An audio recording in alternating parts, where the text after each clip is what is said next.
everybody, welcome back to my channel and another Meet the Bags video. Today I am introducing you to the Zaya bag. This bag, I've never made anything like this before. This is so adorable. Let me show you some of the features of this bag. So it has this decorative butterfly that was so much fun to make. You can see it's a small to medium sized handbag, I guess.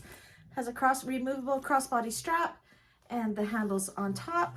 It is closed with a turn lock or a flip lock, and on the inside we have a decorative zipper pocket, and the other side a decorative slip pocket, plus the inside of this is all done in faux leather as well. So the exterior and the interior are both in faux leather, which is so luxurious and nice.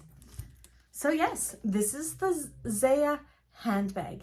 If you would like one of these made in your choices of faux leathers, colors, and hardwares, you know what to do. All my information is down below in the description to order your custom one.